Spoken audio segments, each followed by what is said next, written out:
Hey there, all you queens and cryptids. Welcome to Queer and Loathing, the only podcast where the horrors persist. And so do you. I'm your host, Brett Bodie, and with me are my co-hosts. I'm Mel. I'm Samantha. And what are we talking about today, gang? Alien Romulus. Yeah, that's exactly right, Mel. Samantha, step it up. Alien Romulus. Very good, all right.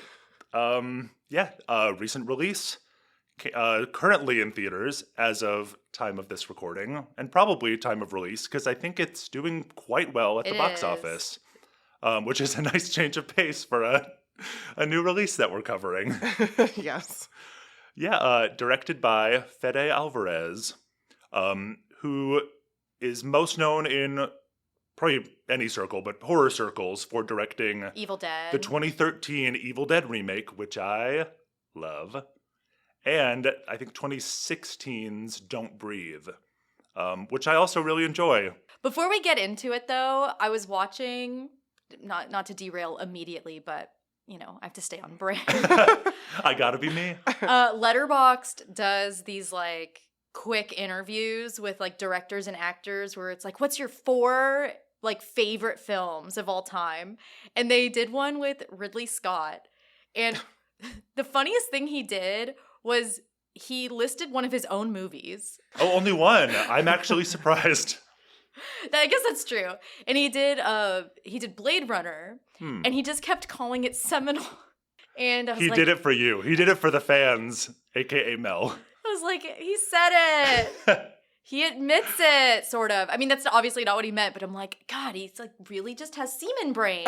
He does. And I thought it was just really funny. I do love those because I saw one for Jaimin Hansu, who we spoke about in our Quiet Place Day 1 episode. I'll never get it right without a little pause. Where I think he listed 3 of his own films out of the 4. I love that. Me too. I think that's great. Love your own work. That's what I'm saying. No, me too. I actually am fine with that. Unless you pick something that's actually bad. If you pick a good thing that you did, I think that's great. I think it would be funny if someone legitimately was like, oh, my favorite movie I did was like Halle Berry. Like if she was like, oh, my favorite films of all time are Catwoman, X-Men 3. The Call, that thriller she did where she's there. And mentioned in our last episode, Perfect Stranger. Like the 4. But also, I would respect it. Yeah, that's what I'm going to say, because that's like a level of such delusion that I have to respect it. But if you just sprinkle one in, like if Ridley Scott named like 3 great movies and then was like an Alien Covenant. Yeah. I'd be like, no. I don't know about that. Well, speaking of Alien Covenant, some of you maybe have listening for such a long time that you remember our first episodes that were way back then. Way back in like whatever, a few months ago. We did a 2-part series on the classic original Alien. Go check it out if you have not. But let's remind our dear listeners, which Alien properties have each of us seen? So, Sam, you're the likeliest to have seen the fewest. True. Okay, so obviously I've seen Alien. I have seen Aliens. And then I have seen Prometheus. And now I've seen Romulus. Okay. All right, how would you rank those? Actually, I think I remember liking Prometheus. I haven't seen it in a long time. I saw it in theaters, but I think I gotta go Alien, Aliens, and then I'm just gonna make Romulus and Prometheus tied. Yeah. But I actually did enjoy both. I say that having recovered from Romulus. Yeah, we left the theater like everyone just had a 1,000-yard stare and come back to me about whether I enjoyed it. I think I did. But you found it to be a quality film, maybe even outside of enjoyment? I'm still processing, to be honest. That's it's been fair. less than a week. We're going to help you process I've had today. dreams since then. We did it. We finally found a movie that is like too upsetting. Well, after we watched Quiet Place Day 1, we were like, oh, this is the scariest movie we've made Sam watch for the pod. I mean, I would say Alien is probably scary in some ways, but we've seen it so many times it's like dulled a bit, right? Yeah. And then when I went to go see Romulus, I messaged the like Discord chat and was like, Sam, when are you going to see this so I could start like a prayer chain for you? I was humbled. Oh, no. You're not someone I think needs more humbling. Sam. Well, and we'll get there, but you know what? I thought we were done, and I was like, wow, I did it. And then the movie was not over. Yeah. And I said, I get it. I was like, I know what Mel was talking about now. Yeah. Okay. So who, Brett, what have you seen? So I've seen, to no one's surprise, every Alien movie, because I am Mr. Franchise. But I not only ranked them, I have like a tier list. Oh. But I don't get what S tier means, and I'm not going to use it. So they're A, B, C, and D. Is what I have. Super. Yeah, but I'm not going to use it. Oh. So A, I think my number 1 is Aliens. Yeah. By the slimmest margin. I think, and then 2 is Alien, like very close second, and they're like, I mean, both just perfect. I just think I prefer Aliens just like for the character interplay. Mm-hmm. And then next level would be probably at 3, at level B. Number 3 is Romulus, I think. And then Prometheus. Then a large step down to like a Resurrection and Covenant, which I have tied at like 5 and 6. Because they're bad, but in ways that are kind of fun to watch. And then another large drop off. And then Alien 3, which I do not care for. Yeah. So that's my list. And then I didn't do AVPs. Alien versus Predators because I don't care about those. I've seen them, but I got not much to say. They're going to make it into my ranking. Okay. That's great. Yeah. So I've seen all the Alien movies, and after I watched Romulus, I was like on such a high that I was like, okay, there are 2, I would say there are 3 movies sort of within the franchise that I hadn't seen in such a long time that I didn't really remember them a lot. And I wanted to rewatch one of them. And the 3 choices I had was AVP 2, which I was just never going to watch again. And then Alien 3, which is such a miserable, sort of like mean-spirited, its problems are its problems. You know, it had production issues, but it's not a fun watch. It like almost tries to ruin Aliens, which makes people hate it more, I think fairly. So I wasn't going to watch that. So I rewatched Alien Resurrection, and I loved it. So that one went from like low on my list to pretty high on my list. That didn't surprise me. Yeah, so I rewatched that, and then I was like, okay, I need to watch a full playthrough of Alien Isolation, because a lot of people, I tried not to like watch any reviews. Alien Isolation is a video game. Thank you. I was like, It's a video game from 2014, and it's sort of like a sneaking survival horror game that I would never be able to play on my own. I did start it once, and it's terrifying. Stressed me out too much, and I stopped. Yeah, I can't. Horror games are where I actually can't hang. I can watch anything, and I can't really play horror games. I guess my ranking, if I have to, I would say probably AVP2 is at the bottom. It sucks. Then Alien 3. Then I would probably say, okay, I don't know if I want these to be as the best, but maybe how much I enjoy them. Sure. Okay, I would say then Covenant, which I enjoyed some of the body horror stuff, but like do not enjoy that movie overall. Yeah, same. Then probably AVP, which is bad but kind of fun. Agreed. And then I would put Prometheus.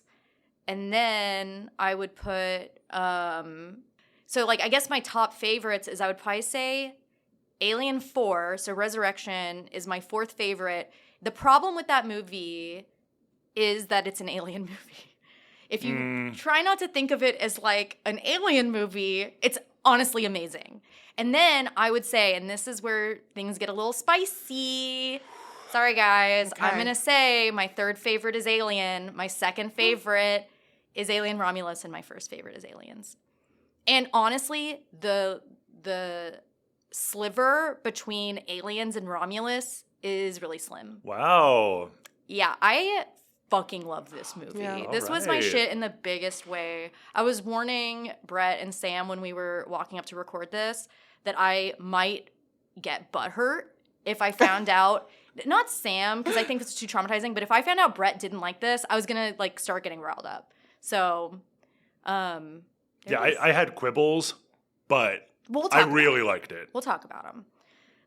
Okay. I was like, oh my god, they finally made another good Alien sequel.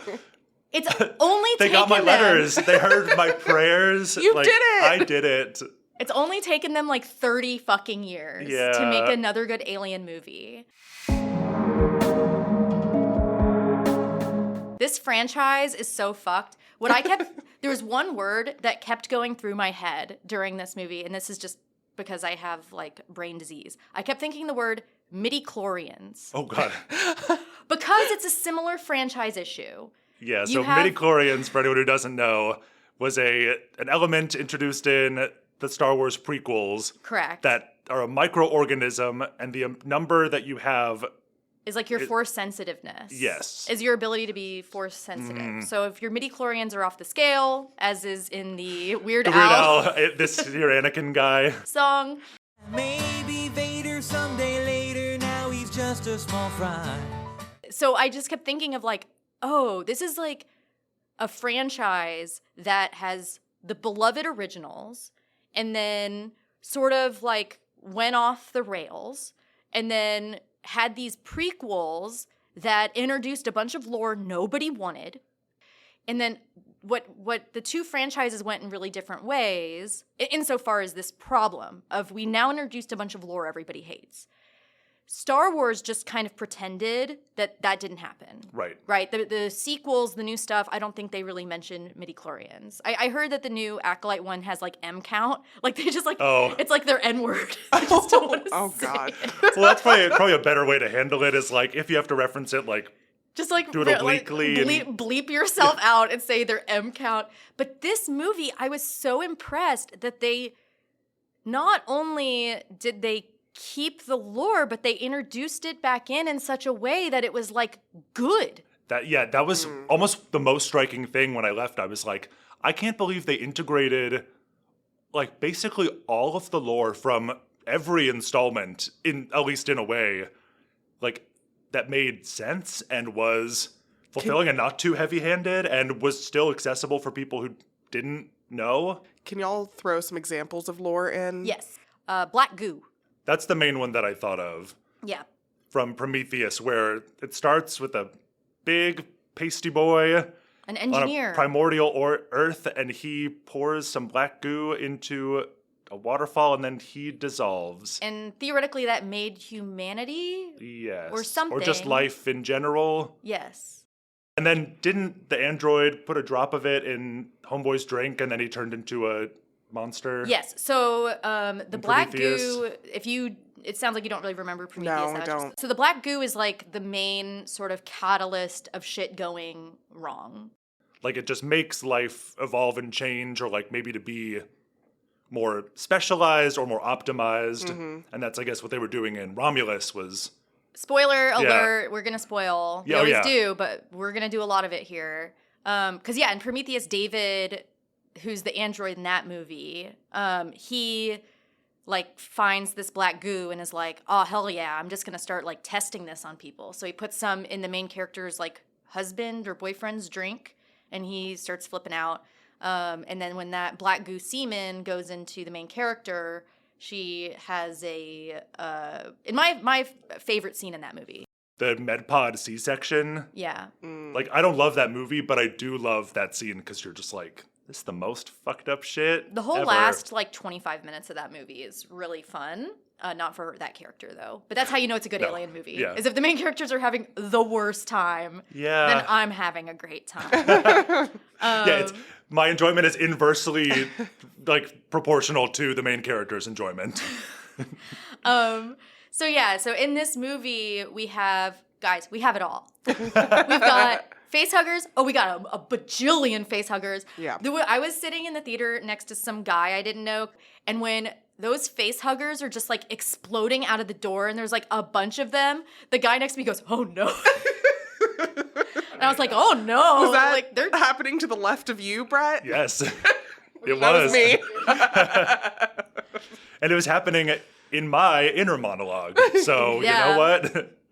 And then we have Xenomorph, we have Black Goo, and we have other Abomination. asterisks. We have Abomination.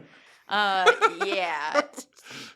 We got it all. We got. Brett, did Sure you look do. at me when the abomination appeared? I think I did. Okay, because I fully was Well, I think I was forward just in my seat going, Oh, and we have androids. Just for yes, yeah. because I think I was looking around, being like, "Is everyone else as like freaked out and viscerally disgusted by this thing as I am?" And the answer was yes, if not more so. the entire And the whole theater was like, "Oh, the entire world saw that thing and went, ugh. truly." Ugh. I loved it so much, and I hated it, and I loved it. We all liked it, except Sam, for reasons of maybe the movie was too good at what it was trying to Maybe. do. I did like it. I'm still processing. You're not going to watch this one again? I thought I wasn't going to. I We'll see left if the we can theater going, convince you. that's a one-time movie. Yeah. But now that I've had many dreams, keep thinking about it, it might be seen again. What It might be dreams? healing for you to see it again. You're having like might be. exposure therapy Yes. through your dreams? No, it's like, it's just dreams that I'm like running around the ship. That's Mm. all it is. It's not even that thing. It's just, I am in it. Why do I say that every frickin' episode? But I'm physically in the ship in my dream, just wandering around, I guess trying to see what the fuck's gonna jump out at me or try and breastfeed. So let's talk about kind of the basic plot. I love the kind of setup for this. I absolutely loved the whole opening sequence where it's like Blade Runner, basically. It's in like Blade Runner universe. Yeah, it's very bleak. It's a mining colony. They can't see the sun. Yeah, hours of daylight per year, 0. Yeah. Hard pass. Are you I- going to move there, Sam? Absolutely not. I need my son.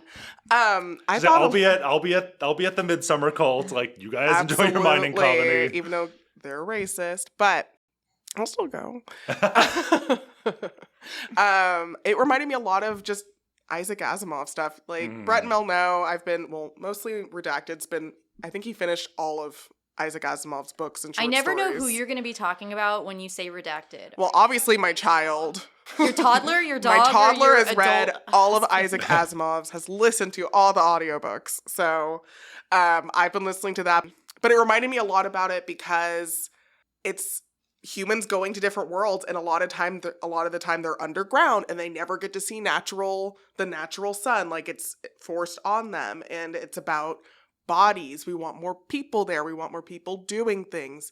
We have robots. We have androids there to help the people do more things. We want the people to procreate. We want more people. So throughout the movie, I was thinking a lot of just about Isaac Asimov books and like the rules of robotics and things like that. And so it made me very happy. So that's something I really liked about this movie, period, is from the start. I was like, okay, I love talking about androids. And something that we talked a ton about in our Alien episode was the idea of workplace horror. And I was like, even though most of this movie did not take place in their workplace, I felt like it very much captured that same sort of feel of Well, like there- we're at the mercy of this galaxy-spanning conglomerate that controls every facet of our lives. They're space sharecroppers. Yes. Like they have no way out. We start the movie with our main character. Who remembers her name? Rain. Rain. Oh yeah, I thought it was Ray, and I was like, oh my god, it's all coming together. My midi-chlorian. What's her M count? She has like an android brother who's like kind of Andy. yeah, he's Andy the android, of course. Andy the android. He's like a little bit malfunctiony that makes him sort of functionally just sort of like like he's like neurodivergent. Yeah, well, because I thought he was a Coded. neurodivergent human before it was revealed that he was an android. He gets overloaded by like sensory stuff. And makes Jaden Smith face the whole movie. It's very amusing to me. I thought he was great, but it was just Me too. It was just that face where I'm like, oh, it's the Jaden Smith like sad boy face. Oh yeah, it's also in the After Earth universe. Well, okay, I did We have see a a gripe. crossover with Jaden Smith. I did actually think about After Earth when I Oh, was no. watching this, because in After Earth they all come up with like their own accent, and in this I was annoyed that everyone lived on the same planet and all had different accents. One of my notes, this future sucks. There's xenomorphs and British people. The horrors just keep, as you said, the horrors keep They persist. persisting. The bee count in this movie was too high. So basically, they're stuck on this shitty mining colony planet type thing, or like a moon or something like that. Yeah. She wants to get out of there to go to a planet that is rumored to have like a sun that you can see. She's worked her quota of hours, which I love the storytelling here because it's telling us everything we need to know without just having like a voiceover that's like, life is hard on Jackson Mining Colony 5. Like, we see it. Like, her family, they all died of the black lung. People live short lives. They work for Weyland-Yutani's mining corp. She wants to get out of there, but she goes to like the office, and we see like the person on the computer just arbitrarily double the amount of time she needs to be there. She's like, see you again in 5 years, which like I'll probably be dead. right, because it's not just like mining problems. It's like there's no healthcare.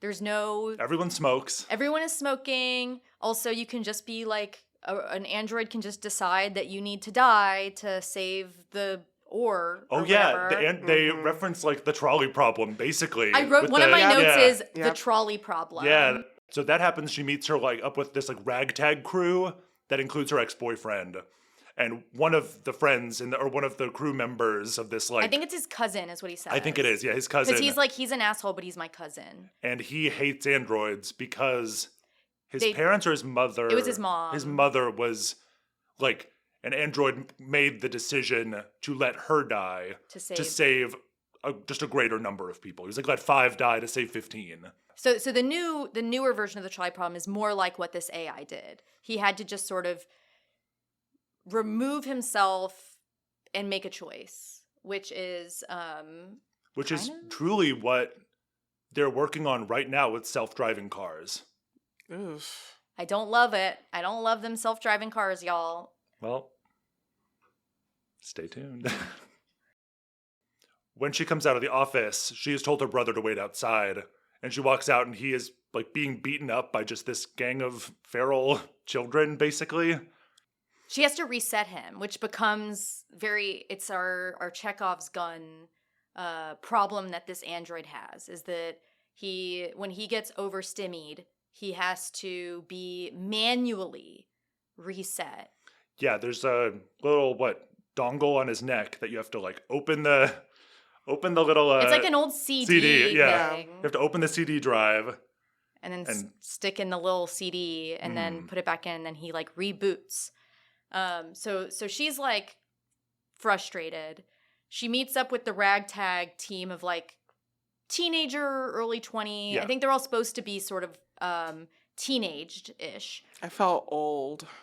Listening They to them. seemed so young. They were pretty young, and we are getting pretty old. But don't worry, because when you rewatch it, you'll be even older, and Even they'll stay the same older. age. And yeah, it was like watching Bottoms, but with a xenomorph.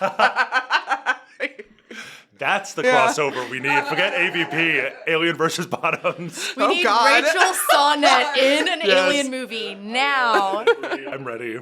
Basically, there is a defunct space Colony station ship, called- I yeah, believe. It's a colony ship or something like that. It's larger than just like a small. It's larger than Nostromo. Like we have Yes. a big old ship. It has 2 parts: the Romulus and the Remus. Which made me think of another great science fiction movie that has lasted the test of time that people love, Star Trek Nemesis, because there's a lot of Romulus Remus shit in that too. And mining colonies. Oh my gosh. This is such an homage to, That movie nobody likes. yeah.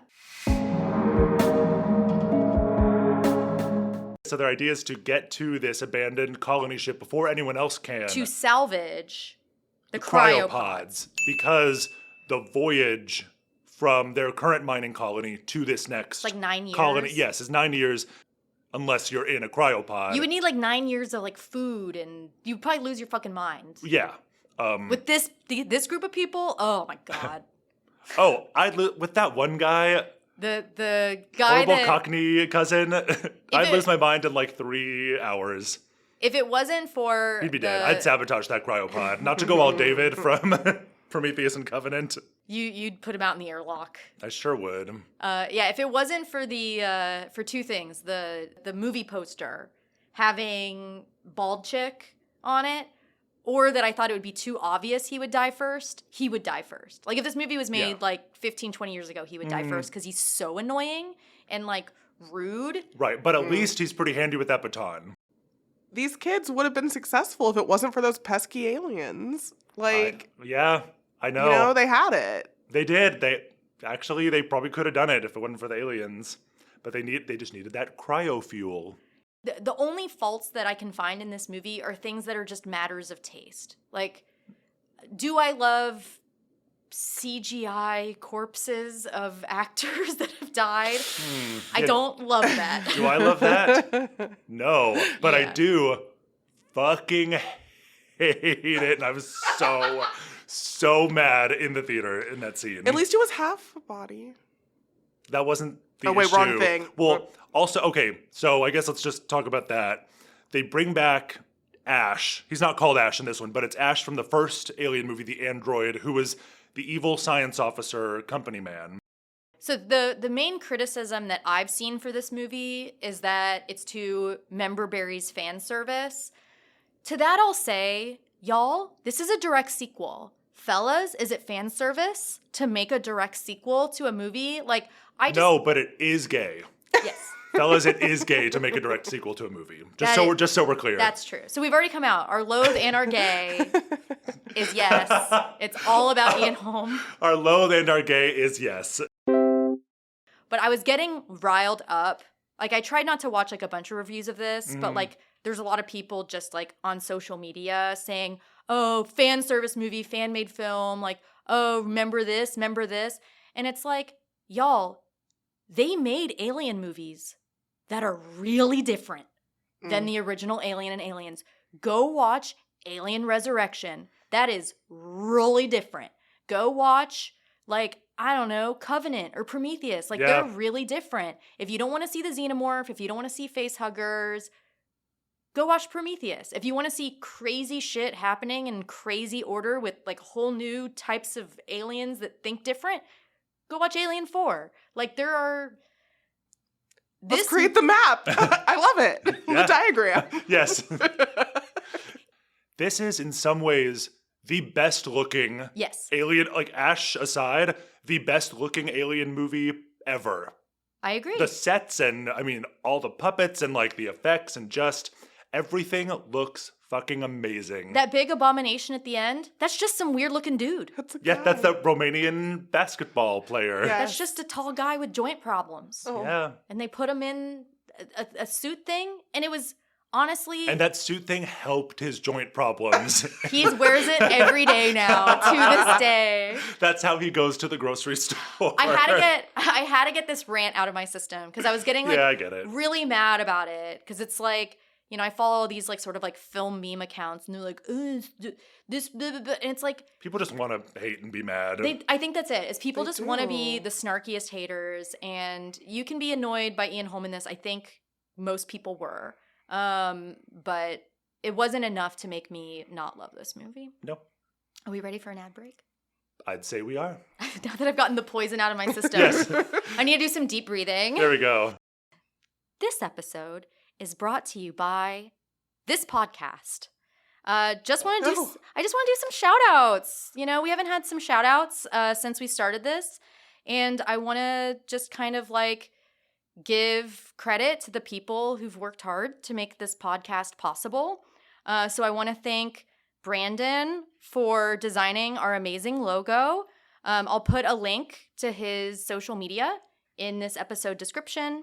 I want to thank Brett for doing all of the sound editing. What a fucking nightmare. Miss me with that. I want to thank myself for doing all the graphics for social media and each episode and doing the episode descriptions. I want to thank Sam for scheduling our episodes and figuring out our RSS feeds and making sure everything is going smoothly. I want to thank that guy on Fiverr that I hired to make our amazing theme song. Thanks, that guy. I don't remember his name already, but when I said John Carpenter meets Kesha, he made something great. Thanks, dude. And then finally, I want to thank our dozens and dozens of listeners Yes. who support us, not financially yet, but we really appreciate you. And your words of encouragement mean a lot to us as we're starting out this podcast. We're still really new. Your suggestions have been great. And I just want to ask you to please tell other people about this podcast so we can continue to exist and maybe even grow, because it would be really cool to just do this. So thanks. Yeah. Thank you. I love that. Thank you. And on that lovely positive note, we'll see you after the break. Yay. Yay.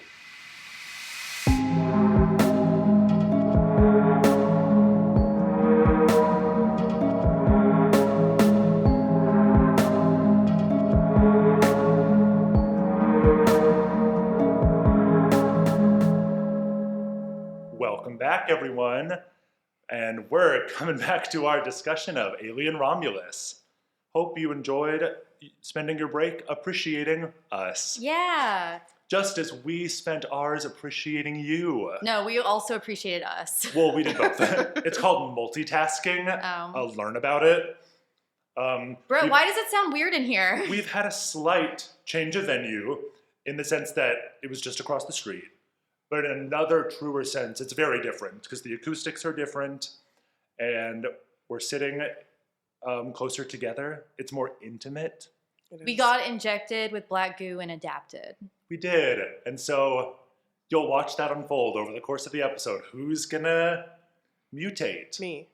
Oh. It's probably gonna be Sam. But stay tuned.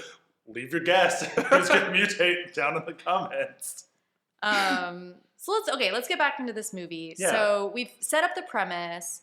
We're not going to go through it beat for beat because I do want to save some time to talk about like themes and stuff like that. But we have our kind of ragtag small group of kids. It's 5 kids and the android, I think. And I think we didn't note it before, but we've hinted at it because of the event later. But one of the teenagers is pregnant. Yes. I don't know why I said teenagers. I think they're they are teenagers. teenagers. I mean, Okay. I wrote like They're either teens or early 20s. It's Yeah, they're young. They're teen coded. Yes. Like to me, they just feel like they're. Is that why they kept doing those TikTok dances and vaping? It was so weird when that one chick had the face hugger on and she was still trying to do the apple dance. I did think that was interesting, but I support the vision. Yeah. Yeah, and so we have main character girl Rain/Ray, whatever her name is, her brother, who it is explained to us in a way that I really enjoyed, where he is both her brother and the dad. Like he's been programmed to protect her, and then the dad, before he died, had programmed a bunch of like dad jokes into the android, which I like that the android. Yeah. This is a franchise where all the androids have a ton of personality. So, And this guy has at least 3. I mean, Yeah. he has more personality than anyone. well, he was the standout performance, I think, is Yeah. that he had I the agree. hardest job to do, and I think he did it really, really well. So we have those 2, and neither of them really want to be there. They don't want her there. They just want the android because they need a Weyland-Yutani android to access parts of the ship. Because it's a Weyland-Yutani, like it's either like a colony ship or a space station or something. I like think that. they said colony ship, but I don't know. And we're not gonna look it up because we're fast and loose like that, baby. But he's a type of android that is specific to like the mining area. The Rook, the android later does point that out. He's like, hey, you're one of the mining criteria or like lesser criteria, which is what I took offense to and wrote down later because I was like, not you white man saying this to this black man. That's true. So And not about the racism, but about the Oh, no. android. He's also defunct. Like, they don't make this type Yeah. anymore. He's out of date, which is probably how these miners even had one. I think didn't they say that? I mean, it could have just been an insult, but didn't they say like you found him in the garbage? Yeah, I think they did, and then they just like reprogrammed him. But they're not, Weyland-Yutani scientists, so he's kind of fucked up. Mhm. But his main protocol, at least at the beginning of the movie, is to do what is best for Rain, who's his like sister / charge. Mm-hmm. And then she is actually very much taking care of him, as we saw when he was getting the shit beaten out of him, and then she had to restart him. She loves him. Like, there's Well, yeah. That's Right. a big part of the story. I think she does, but she is just like so desperate and also Yeah. avoidant.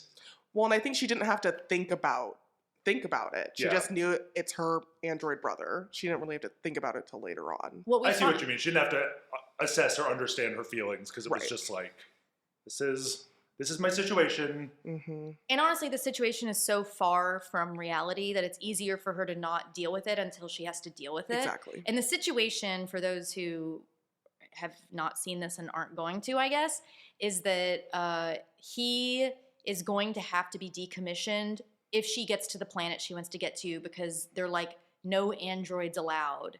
And so for her future that she wants, he basically has to die if you believe androids have life, which is something I definitely want to talk about. Yes, and she didn't tell him that. Nope. Even though she knew, he finds out from horrible cousin. Yeah, dipshit guy. Well, tells they're him. on the ship because 3 of them go on. Yeah, so there's the characters we mentioned. There's dipshit cousin. There's Ex-boyfriend. ex-boyfriend and bald head lady. And then bald head lady is with dipshit cousin. And then ex-boyfriend is presumably with no one. And then he says his sister is the pregnant chick. But to me, it's very unclear what these relationships really are. I agree. Because It was hinted that she was pregnant by like dipshit. Yeah, by is dipshit. what I got. Me too. Yeah. Even though because she says like, oh, he's some asshole. some random dude jacked me and I got impregnated. Yep. But I think might have been the cousin, but it doesn't really matter. They're all they're essentially like a family because none of them have presumably family. Yes, anymore. none of them have living family besides, I guess, the guy and his sister. And the 3 boys go onto the ship to get these cryopods. So it's the cousin, the ex-boyfriend, and then Andy was his name, Andy the android. Mm-hmm. They all go on, and then shit starts going wrong.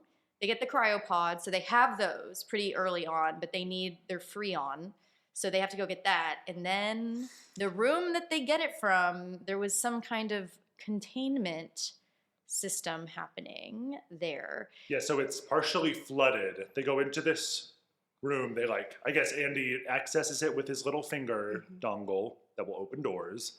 They walk in, it's partially flooded, trying to get it, but the very back wall, kind of out of sight, is an entire wall of frozen face huggers. Mm-hmm. It's a lot of them. A ton of them. And there's more in other parts of the ship. There's just so many face huggers. And yeah. I think so. The idea, right? And this is not explained to us outright, or if I got pretty drunk while I was watching this movie, and I went to the bathroom a few times, so I may have missed it. But in the opening sequence, we see some Weyland-Yutani people harvesting stuff from the Nostromo.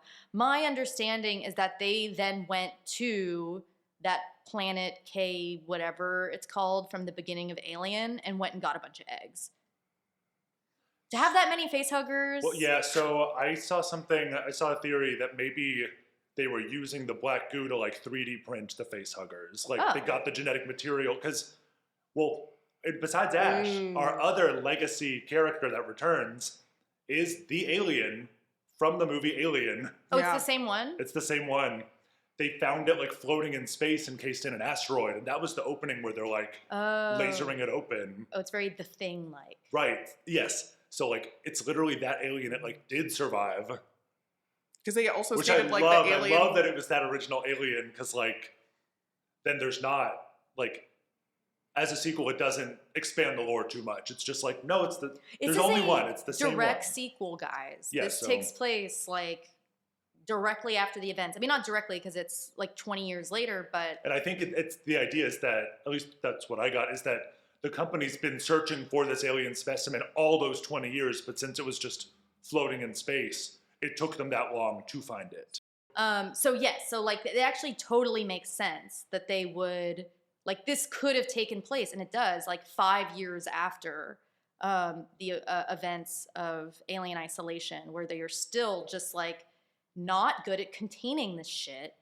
It is hard, not to defend Yutani, but it's tough. I mean, one of my favorite scenes from Alien 4 is when the xenomorph kills a different xenomorph to use its acid to get out of its containment. I did really like that. Yeah. So It's feisty.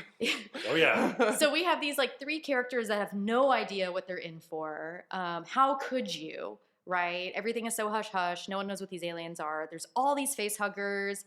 Maybe it was like a science station is the assumption I have. Or at least, yeah, heavy science element, because they have a very, very well-equipped lab. And they have their science officer. And at the opening scene, basically, the cold open is like them recovering the in hazmat alien suits. and like, and they've got those cool-ass hazmat suits, and it's so much red lighting. I love I'm it. telling you, like, oh my God, that opening, I had chills just from the way it looked. It was just so awesome. I'm looking forward to rewatching this a lot. And so basically there's like, when they go in that room and they start stealing the Freon, the quarantine locks them in the room. And so we now have Rain and then the buzz cut girl leave to go get them. And then while this is happening, they're like, we need to open the door with like a different level of security. Yep. Because there's that android there, they assume he's going to have higher clearance. They're right. They put the new disc in, so he gets Into the higher Andy. Yes, and it causes him to have to reboot. He does a factory reset. And it's a full factory reset, so his eyes roll back in his head, and he like freezes, and it's so cool. I loved all of of it. it. It's so cool. It was great. And it's so and so tense. scary, because like the face huggers are actively like Thawing. defrosting. Yeah. And then like flopping into the water. Which, Right, and Andy can't help them because he's still just like frozen in position.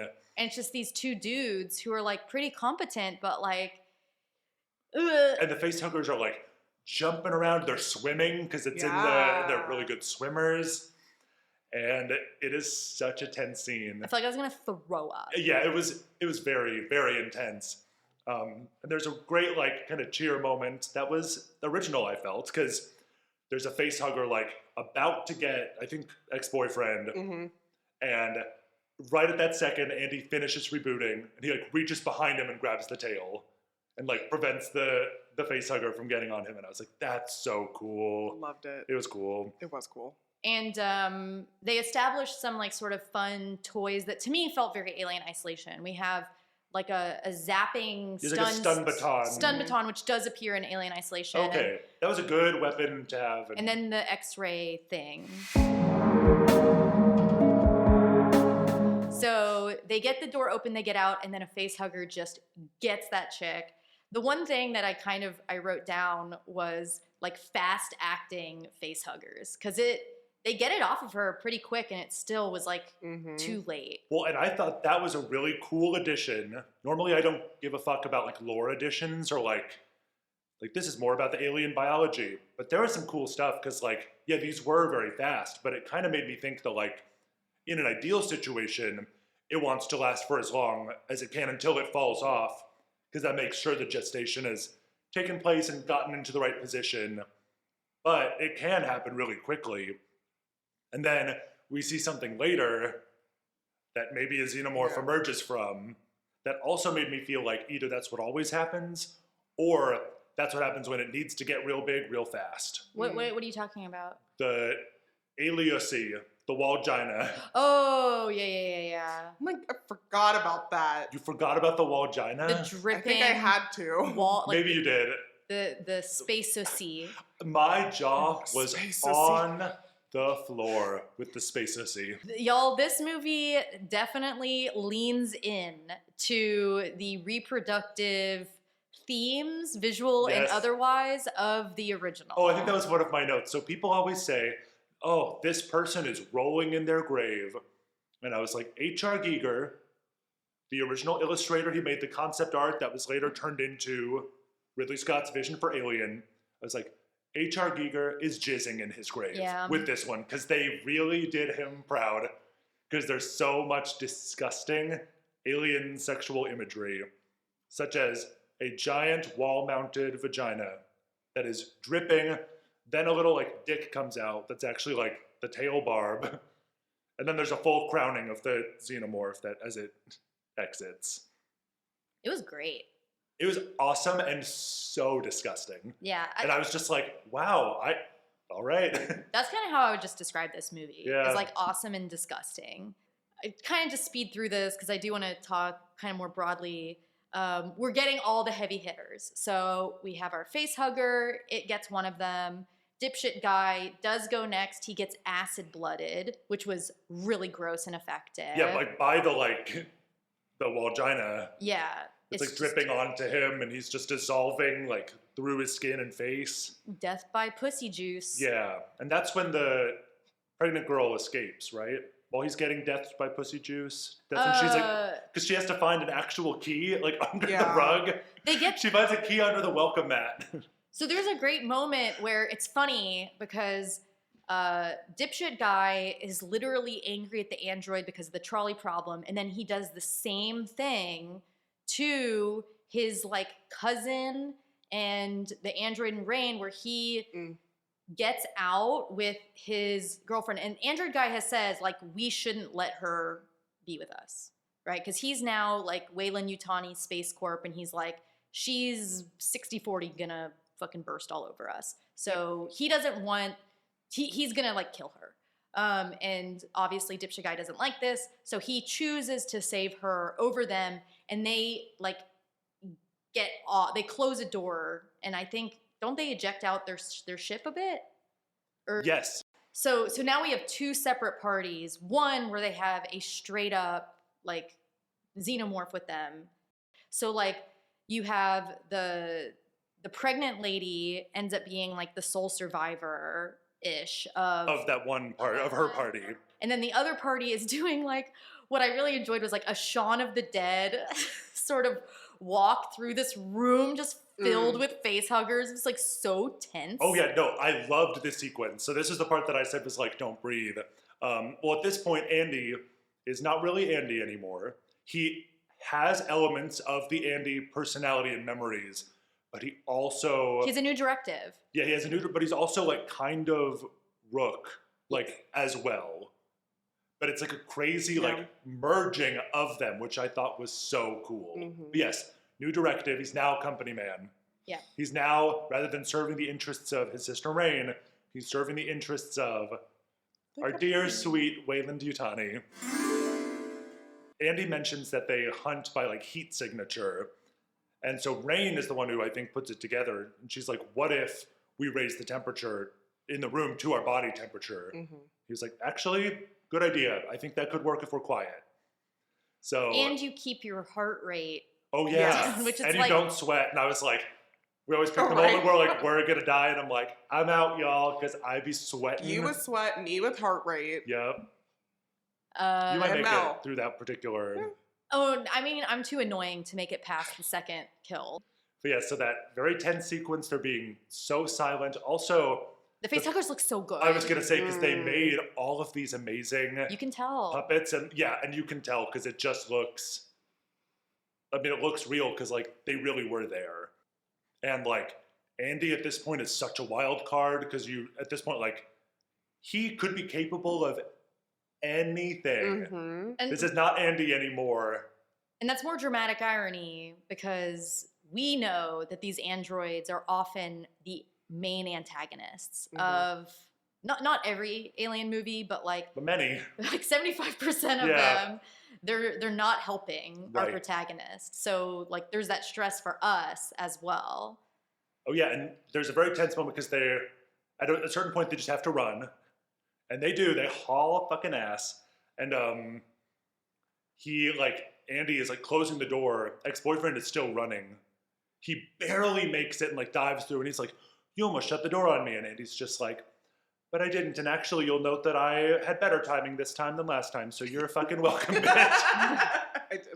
I love that. Me too. I was like, all right. Well, and it's like, do you believe him?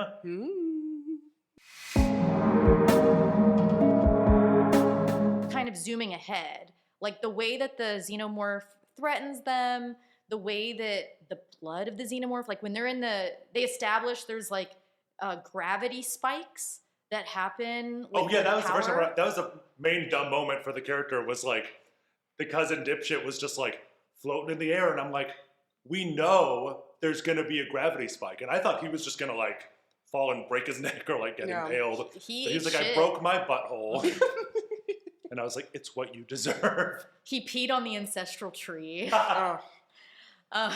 He would. He would. That zero gravity alien blood sequence so good. Was so good, so clever to where I was like, wow, I don't know if I've ever seen something quite like this. And it's so cool and so suspenseful, and there's nothing directly to compare it to. Yeah. So you're like, I don't know what's going to happen, because the alien blood is just floating, and they're at the bottom of the ship. So if the gravity is on, because he's like, you can't shoot the aliens because their blood is going to eat through the hull and will be sucked into space. But without the gravity, she can shoot the aliens because the blood will just drift. But then there's drifting acid blood everywhere, and if you're in an enclosed space. Through this corridor in zero gravity. In a certain amount of time. Yes. And it's so smart and clever and suspenseful, and she's about to drift right into a puddle of blood, and she fires the rifle to propel her out of the way. And I was like, love it. Love a character who just is smart and uses the tools available. I thought that sequence was another like huge standout. It was really good. And then let's just zoom to the end. So we have Can I just say, I thought I was safe. It's really cute. I know what that you even I remembered. Mean. I was like, oh, the pregnant lady. I guess we're gonna explain it, but I was like, she injects herself with the black goo. Yeah. And I felt safe. I was like, maybe that'll be the next movie. We all know this is bad. We'll end on bad news. Right, like maybe sequel tease or yeah. She gets back onto the mining colony, and then she goes and there's a jump scare ending. Yeah. You know, and it easily could have ended that way. I'm glad it didn't. I will say, I am glad it didn't. I'm glad I didn't predict. Did it build character? It's good for you. Yes, I am glad it happened. I thought you had more character. Because it scared the shit out of me. I was so surprised, and when I knew this is where we were going, I was like, well, shit, we're doing it in this movie. This movie's not over. And I'll leave it at that. I just wanted to give you my feelings before it. Yeah, we see a scene where Rook, I believe, is explaining the black goo, and they show how there's like a dead mouse, and it gets injected. This is so much like The Faculty. Check out our episode on The Faculty. There were also moments that weirdly reminded me of The First Omen. Like the Wall-gina reminded me of the vagina with the hand coming out in The First Omen. Yep. I was like, weird. Lots of very similar stuff to movies we've covered. It's like they're all fans of our podcast from the future, and they came back, and it's all signs for us. And until proven not, we just have to assume that's what's happening. We're just going to be that schizo. Okay. Yes. They're all signs, just for us. Signs. Signs. Check out our signs episode. So we see them inject the mouse, and the mouse revives. And now our heroes leave and do not see what happens to that mouse later. But we as the audience see it, and presumably Rook knows. Pregnant lady is like dying. And they're either going to try to get her into like a cryopod, which would like pause the dying. But he's like, oh, you can always just use this black goo.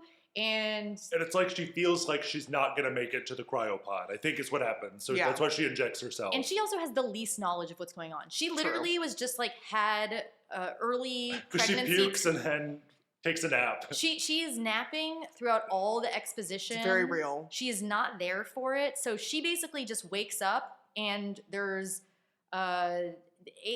alien chest burster is like the first thing she's seeing when she wakes up. And then there's Walgina and there's all this chaos happening. And she's just like, like she's just, I'm going to bleed out now. So she injects herself because she thinks she's going to die. And she has a baby and she presumably wants to survive and have her baby survive. So she injects herself and we as the audience are like, well, I'm sure that's all fine. yeah, that's going to be totally okay for you. And your baby. Yep. And they get her into a cryopod, and that's when I kind of thought maybe that was going to be for the next movie. Me too, because that would make it be a very similar ending to Alien Covenant.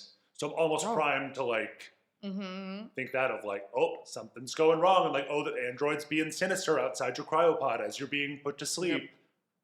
Tune in next time. I thought that might be where they go. I was so glad that was wrong. And it's not, because there's a whole other sequence. I was settled in. I settled in. I said, okay, the movie's ending. Okay. It was a good movie. The movie started. Yeah, I was like, the worst possible time to let down your guard in like any movie. Because instead... she gives birth to like an alien egg looking thing. It's like the uterus turned into a pod.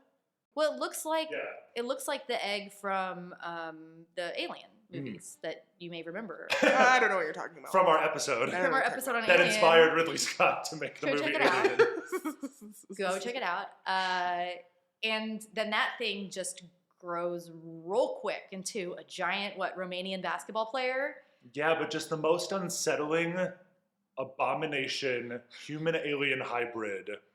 Which is funny because that has already happened in this series.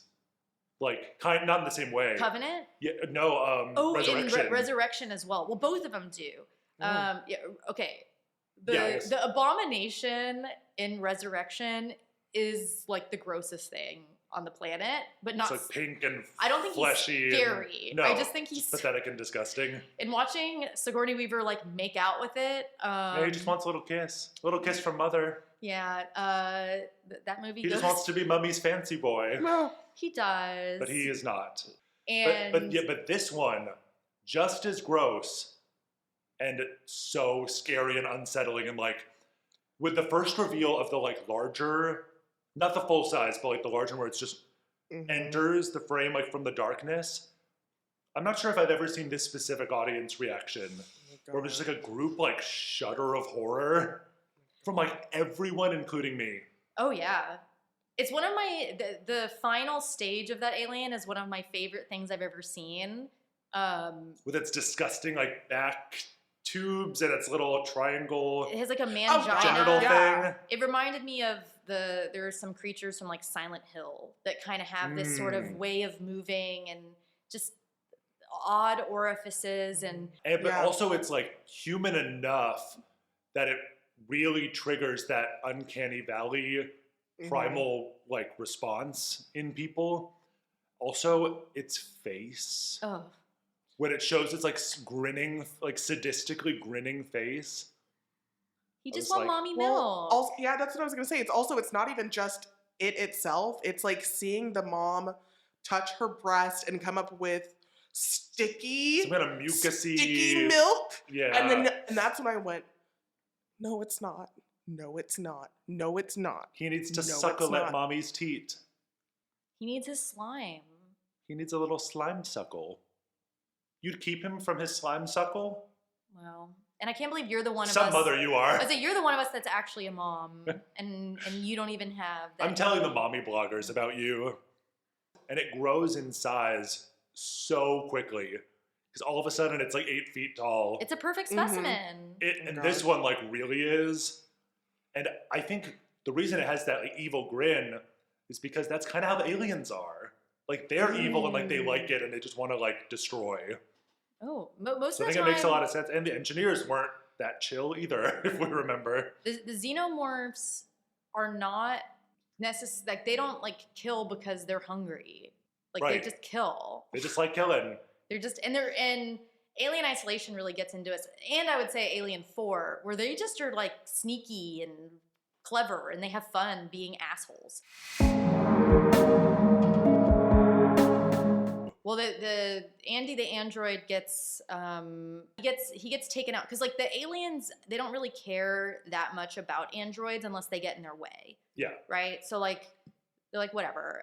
So he basically takes out Andy. So it's really just like her 1v1ing, and she's like a little lady. And this is right. It's played by Kaylee Spaney, who I guess we should mention because she's and I like that she's not supposed to be like Ripley. She's a very different type of like competent person, but she's not really a badass in the same way. She's just smart and scrappy. Yeah, and she wants off the planet. She's a survivor and she wants to see the sun. Right, and good for her. But she is so little and looks so young, even though she is, I think, early 20s in real life, and she just starred in Civil War. As young person. Yeah. Like, she just looks really little and young, and then it's like they found the best like juxtaposition of the tallest dude being this alien. Right, played by I think a 7'2" Romanian like basketball player guy. And having him really there makes such a difference. It does. So, yeah, she has to be so clever, and it's something like the cargo hold. She can eject the cargo hold. IMDb says he's 7'7". Oh my goodness! Also, that's so much taller than even the very sorry, tall your guy I guess said. just make me laugh. Oh, sorry, I saw what year he was born. Who wants to guess? 2000. 2000. Oh, it was 2000. Okay. Ding. But yeah, so one other thing I think you were leading to, Mel, is like Rain had to make she had a redo on her decision on whether to keep Andy and save him or not. You know? You're right. So she actually went back for him. This is what I would call a very tight screenplay. Yeah. Sometimes it helped that they limited the amount of characters. The amount of characters really being helped. really small was good. And then having each of those characters have enough personality that you see them as a person and you can kind of get their motivations. And they look different enough that you can tell them apart. Always nice. Yes. This movie was woke, too diverse, woke. Oh no, it was woke. It had a white woman leading in the role, which is unlike any other alien film. Sam, you may not know this, but it's most of them. But yeah, so do we want to talk about what is a person? I think it's the heart of this film, and there's two sides of it. There is what is a person insofar as are androids people? And then there is, and this is something that I'm going to have to bring up another video game, so I apologize. But then it's like, to an android, what is a human? Because if you are an android and your protocol is to preserve humanity in the harsh darkness and cruelty that is space, right? The uncaring apathy of space. And you find goop that can make them survive anything. If you are an android and you are fundamentally not, like if you see that abomination, like we as humans can look at that and know that's not like us. But I would argue that the androids could see that and be like, that's an evolved person, right? So it's like... That's a great point. And Rook does bring that up basically explicitly. And it's like, we're pushing evolution forward. Like humanity's ready to take this next step. And I think he literally means like the equivalent, because he couldn't know exactly what was going to happen with the black goo. But like when he sees that giant, big, freaky thing, for him, it's like, no, that is a human evolved. Whereas when we think, oh, evolved people, we think, oh, we're just going to have stronger lungs and, oh, we're just going to, you know, be more hardy and not get the space gut rot or like whatever. Yeah, but we'll look largely the same and act largely the same. Like we don't expect like our fundamental human nature to change. But I would say that guy was pretty different from us. I'm going to go out on a limb. But that's us as people. Like we can see that, whereas we can look at But I asked ChatGPT and it said... Who's never wrong. Yeah, he said, I can't tell the difference. But I do think that's part of it. So there's this video game, I just have to bring it up because I've been obsessed with it. This one I did play, so I'm very proud of myself because it is another survival horror game. It's called Soma. I'm obsessed with it. Very scary. And the whole concept of that game is there is an AI that is preserving humanity. That is its goal. And then there is the whole game takes place deep underwater in underwater stations. So it's kind of like space, right? Yeah. And there is a cataclysmic event that wipes out all life on the surface. So the only people surviving are the people in this underwater station, and this makes the AI essentially go nuts because now its goal is so much harder, and it starts trying to preserve the people, which creates a survival horror game for you as the player character. But like it really does, like you can see the AI in it is called the WoW, and it is like, I read it as it is trying to preserve humanity. It just does not understand exactly what a human is. Like if you are a person who has your brain basically like put into the cloud, and then that is put into a robot, is that a human? Is a human body that's been injected with something that just makes it like a mindless zombie that lives forever, is that a human? Like, what is the humanity that can live forever? And I just was like really thinking about, because this concept fucks with me. Like as we, Well, I'm just all about like inclusivity. So like your big tent I'm of big humanity, tent, humanity. everybody's welcome. Abominations Abominations welcome. and zombies and AI. Well, I love this concept. This is my jam. This is what I want to talk about. Yeah, forever. like this is like Westworld season 1 stuff. Well, like normally what I think about, but I like how you put it. Like normally I think about how does an android become more human? Like what is it that makes us human that they could maybe, not that if they want to, like aspire to, like what is humanity? But I like your framing of like what is it to them, not what is Me it too. to us. Yeah. Because that's what I think about is what is it to us? What would make us go, okay, you're more like us now? Versus how do they read us? And also what are our flaws? Like what is our hubris in thinking, oh, you want to be like us? When it's more like, what is the better version of you? Like if I'm more like you, I might as well make it better.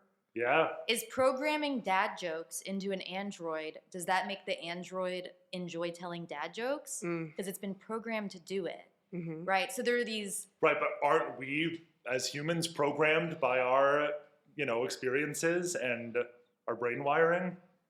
Well, like, I mean, not in the same way, but like yeah. I would argue, yes, we are. We are conditioned by our past to behave as we do in our present.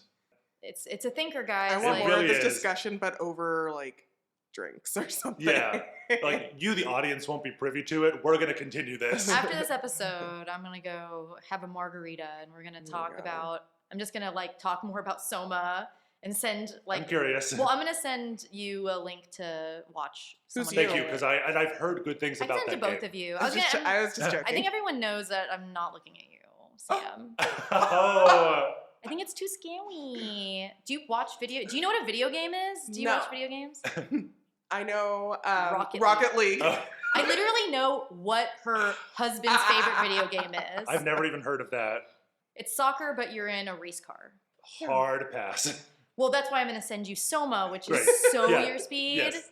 Like, you could maybe play Soma. Because it's, Yeah. I think, Okay. like, I was able to get through it. And it is literally, I played it probably 7 years ago, and I think about it all the time. We left the theater, and I looked at my husband, and I was like, that really made me think of it. And he, like, sighed and rolled his eyes. He's like, Soma, because you haven't shut up about this video game. Praying for you, redacted. What is the worthiness of a life is one question. Mm-hmm. Then what is even life? Right. What is humanity? These are all questions that we in the future, we being like us in this room, Yeah. right? I'm not getting that Neuralink, by the way. But like humanity. Oh, I already have one. It's why I'm so well adjusted now. They did say it's going into phase 2, so I look forward to the Resident Evil shit that we're about to see with those. But okay, so let's wrap this up. I think Brett and I love this. Sam is still collating. Yes. You need to go collate with Mother. I Go collate with truly Mother. am, but I just like long legs. It's growing. Well, no, better than long legs, but it's growing on me in a similar way. It's growing in you? Yeah, it might be. But I keep It's thinking about gestating. it. It's gestating. I will not be breastfeeding it. Just saying. Hey, as long as it's fed. Fed is Fed best. Fed is best. Okay, so we have to do our quick. What do we loathe? I think some of the member berries were a little annoying, but again, this is a direct sequel to a movie that came out so long ago. Yes. Well, I would say my two things that I truly loathed Ian were Holm. the CG Ian Holm Yeah. and Get Away From Her, You Bitch. Yeah. I truly hated it, and like we were talking in the parking lot after, and I was like, oh, I'm gonna drink a lot of water next time I see it, and I'm literally gonna leave for those scenes because that's how much I hated them and cringed. And the movie won me right back over in both instances. You don't have to go pee. You can just leave. Well, you've given me a lot to think about. More. Now I need to go collate. More philosophy to ponder. Did you loathe anything besides just like what you were The supposed dreams to you've been loathe? having. No. I don't think I loathed anything. I think when it came to the android, what's his face, Ash lookalike popping up, I just kind of rolled my eyes. I was like, oh, okay, whatever. And then I was like, is he dead or not? I'm pretty sure he is, and is a lot older anyways. If Ian you were still- Holm? yeah. He's dead. Yeah. I had that moment where I did think about it. Distasteful. It is. Apparently, it's this not one, like, great. his estate was consulted and compensated. You know, like Well, that's that's not the same good, thing. but- I agree with you. But yeah, I don't think I loathed anything. I think this is more like what I talked about in one of our previous episodes. What was it? A Quiet Place, Day 1 and 2. I liked that I was surprised. Was it horrifying? Yes. But it had a huge reaction for me. Literally, like, Oh yeah. moved my pizza plate out of my way and like scooted up and like had my hands next to me on the Oh yeah. on the armrest and was like You were full like fight or looking at the flight. screen with my mouth open, and so I was like the opposite. I was like knees up to my chest, like curled into the back of my seat, like big saucer eyes, just And I was like with a trying to big relax smile as on much my as face. possible, but like vibrating. And I think that was like everybody's theater experience. Because even Yes. the people who were like memberberry hater people of this, where they're like, just fans, like you couldn't have seen that coming. That's in none of the other movies. Like that is the And only the execution was also just so amazing scary, and- so well done, atmospheric. When they would go back out into space and it was just silent. Mhm. It was like, this is just Mhm. incredible. Is it gay? Is it gay? How gay is it? I mean, That's it's a tough one. sexual in Yeah. in the least sexy way, but I don't feel it's very gay. all the couples were really hetero. Unlike Prometheus and Covenant, this didn't have a angry gay android. So losing David, I would have hated it more if it was David that showed up in this than Brooke. Me too. But I do like that that gay android. Especially when there's two gay androids and one's teaching the other how to play flute, and he's like, "You blow, and I'll do the fingering." It's great. So yeah, this is like less gay than some Okay. past versions, but Yes. I guess yeah, I'd give it one face hugger out of an insane, uncountable amount of face huggers. Yes. I'd give it the amount of hope the surviving characters have left at the end Oh. out of maximum possible hope. Well, I was just gonna give it 0 out of 1 offspring because that's what they Very call good. it on IMDb. oh, they call it the Love. Offspring. That's a The good horror Offspring. name. Offspring. It is. Okay, so that's it, guys. Yeah. Email us oh, at queerandloathingpod@gmail.com. Instagram is queerandloathingpod. And I'm Samantha on Letterboxd. our letterbox or there. Maybe I'll link them into our link tree, and that way you can go to the graveyard that is Samantha's. That'll be Letterboxd. motivating for me. Okay, then I'll do that to keep you honest. And so yeah, cool.